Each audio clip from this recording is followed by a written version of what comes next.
Nacházíme se v období dorůstajícího měsíce, které podporuje růst a realizaci našich záměrů. A víš, že k této realizaci ti můžou pomoct i vhodně zvolené barvy, vůně a třeba i potraviny? Víš, které čakry jsou v tomto období nejvíc aktivní a jak je podpořit? Tento týden je ideální pro zaměření se na osobní růst, stanovování cílů a podnikání konkrétních kroků. Je to čas pro posilování sebevědomí a propojování se s vlastní silou.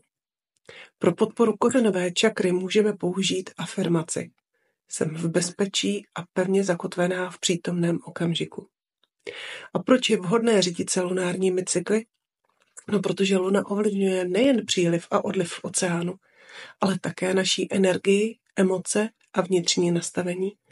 Ladění se na její cykly nám pomáhá žít v souladu s přirozenými rytmy přírody, lépe porozumět sami sobě a využít sílu jednotlivých fází k osobnímu růstu. Pro více tipů mě nezapomeň sledovat.